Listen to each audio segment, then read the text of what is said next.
If doing the right thing, even when it's hard, is a priority for you, integrity might be one of your core values. If you're always striving to learn, improve, or challenging yourself, then maybe one of your core values is personal growth. If, like me, you believe everything should work out in everyone's favor, maybe one of your core values is fairness or justice. Hi everyone, welcome to episode 3 of phase 1, Getting to Know Yourself, a series where we dig into different topics for introspection, empowerment, and authenticity. So, what are core values? They're your non-negotiable beliefs that help you make life decisions and influence how you behave. Your values are the reason behind why you do the things that you do. They influence how you spend your time, what you prioritize, and the choices you make. They help determine why you push to achieve certain goals while letting others go, whether you invest in deep relationships, focus on independence, or a mix of both, and your commitment to health, personal growth, or leisure. Everything we do is filtered through our values because our values is what we have decided is most important in our life. While everyone has core values, not everyone takes the time to define them clearly or name them. But it's important because they are lined in the sand, letting you know what you will and won't compromise on. You have your standard and you won't accept anything less. Knowing your values also help you live intentional. When faced with choices, you can measure them against your values and decide what aligns best with who you are, allowing you to be confident in your decisions.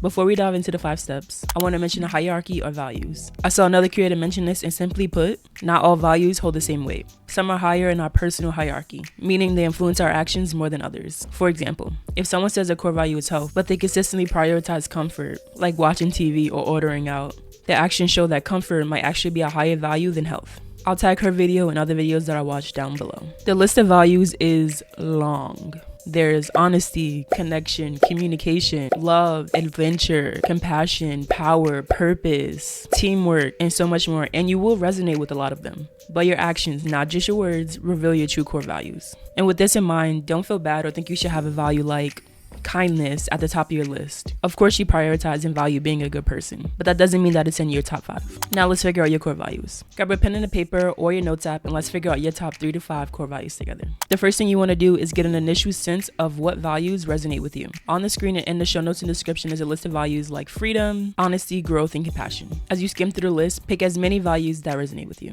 Don't overthink it, just go with your gut. This is just a starting point. The next step is to reflect on your past. Difficult moments, major decisions, and experiences that shaped your life. Ask yourself, what feelings or outcomes were you striving for in these moments? For example, was saying no to a toxic relationship about freedom or self-respect? For peak experiences, when were you most happiest, proudest, or most fulfilled? Think about the values that were present. In difficult moments, when you're frustrated, angry, or disappointed, what values feel violated? And for major decisions, what guided your biggest life choices? What mattered most in those moments? Refine your list by keeping the values that align with your real life experiences and removing the ones that don't. For this step, try to narrow it down to about 10 values. Next, step 3 is to look at your behavior in the present. Where do you spend your time and your energy? Look at your schedule, spending, and habits. Where do you naturally invest your time, energy, and money? And what do you defend passionately in conversation? The goal of this step is to see if your top values are reflected in your daily life. If they're not, are they truly your values or just values you think you should have? For me, I invest my time in journaling, yoga, working out, eating clean, and other things like minding my self-talk. This tells me that my mental and physical health is important to me. So I would keep these values on my list. If your values and actions don't match, then it's a sign that you should adjust your life or reconsider the values that you picked. After reflecting at steps 2 and 3, you definitely should have crossed off some values, added new ones, or re-looked at your initial list. Now it's time to identify your top 3 to 5 values by playing what I like to call the trade-off game. Compare each value one-on-one. If you had to only pick one, which would you choose? The goal here is to rank your top 5 in order of importance. Ask yourself, would I be willing to sacrifice one to honor another? And if you're unwilling to prioritize, you may be picking values that sound good rather than the ones you truly live by. Lastly, confirm your values are authentic, consistent, and non-negotiable with the Litmus test. I saw another creator use this test and it was the final step that I needed to make sure that my values were true to me. Go through your values one by one and ask yourself, would I still hold this value if no one approved? Do I stand by this value even when it's inconvenient? Would I be deeply uncomfortable living without this value? Would you give up this value for $1 million? And do you see yourself still holding these values in the next 20, 50 years? If your answers confirm these values, congratulations. You just unlocked a compass that will help guide your life decisions. If your answers to these questions don't confirm these to be your values, do this exercise all over again until your answers confirm your values, or comment down below for any clarifying questions. Just to give you guys an example of what this looked like for me. For step 1, I started out with about 20 values like contribution, balance, health, honesty, understanding, and growth.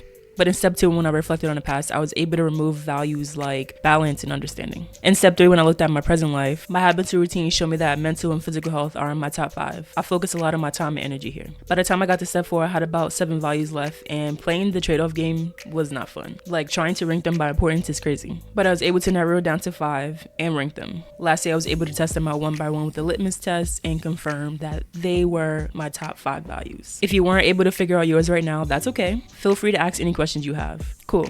Now that you know your core values, let's talk about the real challenge: how to actually apply them to your daily life. When it comes to using values for decision making, you can now ask yourself, does this align with my core values? For example, if freedom is a core value for you, would you really take a job that micromanages you? For me personally, I know I couldn't be in a relationship or friends with someone that doesn't understand my need for fairness. Because what do you mean we can't find a solution where everybody eats? When it comes to using values for your daily routine, your values should show up in your everyday habits. If growth is a core value, are you actually making time to learn? If health matters, is that reflected in your daily choices? Contribution is a core value of mine. I make sure I spend 1 hour a day working on things that are going to help me share my experiences with you, like this video. It's a non-negotiable part of my routine. And lastly, when it comes to using your values to shape your long-term goals, your career, relationships, and future should align with what matters to you most. If you're chasing goals that don't align with your core values, then you'll always feel disconnected. For example, if connection is a core value of yours, but you spend all your time working alone, that's a sign that something needs to change. The truth is, you're either living by your values or living by default.